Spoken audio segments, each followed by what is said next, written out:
പല്ലുകൾ നഷ്ടപ്പെടുന്നത് ജീവിതത്തിലെ ഒരു ഘട്ടത്തിൽ പലരെയും ബാധിക്കുന്ന ഒരു സാധാരണ കാര്യം തന്നെയാണ്.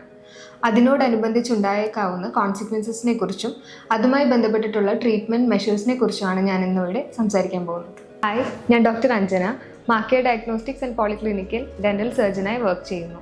മോണരോഗം, ടൂത്ത് ഡീക്കേ, അതല്ലെങ്കിൽ എന്തെങ്കിലും ആക്സിഡൻ്റൽ ഇഞ്ചുറീസ് എന്നിങ്ങനെയുള്ള കാരണങ്ങൾ കൊണ്ടാണ് പൊതുവായും ആളുകളിൽ പല്ലുകൾ നഷ്ടപ്പെടുന്നത്. പല്ലുകൾ നമ്മുടെ ജോലി ഏതെങ്കിലും ഭാഗങ്ങളിൽ നഷ്ടപ്പെട്ടു കഴിഞ്ഞാൽ അത് റീപ്ലേസ് ചെയ്യേണ്ടത് അനിവാര്യം തന്നെയാണ്. കാരണം എന്താണെന്ന് വെച്ചാൽ അതിനോടനുബന്ധിച്ചിട്ടുള്ള പ്രശ്നങ്ങൾ കുറച്ച് അനവധിയുണ്ട്. നമുക്ക് പുഞ്ചിരി നൽകുമ്പോഴുള്ളൊരു കോൺഫിഡൻസ് എന്നുള്ളതിനുപരി അതിന് കുറച്ചും കൂടെ പ്രത്യേകതരം ഫങ്ഷൻസും വേറെയുണ്ട്. അതായത് പ്രോപ്പറായിട്ട് എല്ലാ പല്ലുകളും അതത് സ്ഥാനങ്ങളിൽ തന്നെ നിലനിർത്തുന്നത് ആവശ്യം. ഇപ്പം അതത് സ്ഥാനത്ത് തന്നെ പല്ലുകൾ വെച്ച് കൊടുക്കുമ്പോഴുള്ള മറ്റൊരു ഗുണം എന്താണെന്ന് വെച്ചാൽ നമുക്ക് നല്ല രീതിയിൽ ഭക്ഷണം ചവയ്ക്കാനായിട്ട് സഹായിക്കും. ഇപ്പോൾ ഏതെങ്കിലും ഒരു സൈഡിൽ പല്ലില്ലാത്തത് കൊണ്ട് പലരും ഒരു സൈഡിൽ പല്ലില്ലെങ്കിൽ മറു സൈഡ് വെച്ചിട്ടായിരിക്കും ഭൂരിഭാഗം പേരും ചവയ്ക്കുന്നത്. അപ്പം അങ്ങനെയുള്ള ആളുകളിൽ എന്താണെന്ന് വെച്ചാൽ ജോ ഡിസ്ക്രിപ്പൻസീസ് വരും. അതായത് പേശിവേദന അല്ലെങ്കിൽ ഈ TMJ, ജോയിൻറ്റ് പെയിൻ എന്നിങ്ങനെയുള്ള പ്രശ്നങ്ങളൊക്കെ ഭാവിയിൽ വന്നേക്കാം.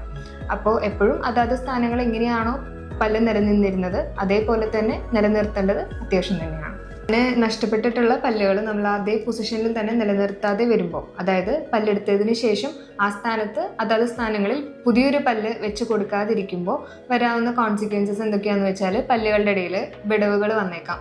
അതല്ലാന്നുണ്ടെങ്കിൽ ആ ഒരു ഭാഗത്തേക്ക്, ആ സ്പേസിലേക്ക് എതിർദിശയിൽ നിന്നും പല്ലുകൾ ഇറങ്ങി വരാൻ തുടങ്ങും. അതല്ലെങ്കിൽ തൊട്ടപ്പുറത്തുള്ള പല്ലുകളെല്ലാം ആ സ്പേസിലേക്ക് ചാഞ്ഞ് വരാൻ തുടങ്ങും.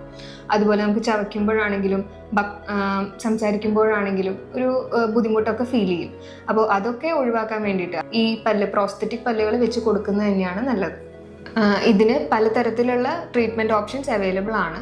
അതായത് നമുക്ക് റിമൂവബിൾ ആയിട്ടുള്ള ഓപ്ഷനും ഉണ്ട്, അതല്ലാതെ തന്നെ ഫിക്സ്ഡ് ആയിട്ട് ലൈഫ് ലോങ് ഫിക്സ്ഡ് ആയിട്ടുള്ള ട്രീറ്റ്മെൻറ്റ് ഓപ്ഷനും അവൈലബിൾ ആണ്. റിമൂവബിൾ ആയിട്ടെന്ന് പറയുമ്പോൾ നമ്മൾ രാത്രിയിൽ ഊരി മാറ്റി വെക്കുന്ന ഒരു സെറ്റ് പല്ലാണ്. അതായത് ഏത് ഭാഗത്താണോ പല്ലില്ലാത്തത് ആ ഭാഗത്ത് മാത്രം ഊരി എടുക്കാവുന്ന തരത്തിലുള്ള ഒരു സെറ്റ്, അത് ഉപയോഗിക്കാവുന്നതാണ്. അതല്ലാന്നുണ്ടെങ്കിൽ ഫിക്സ്ഡ് ആയിട്ടുള്ള 2 ഓപ്ഷൻസ് അവൈലബിൾ ആണ്.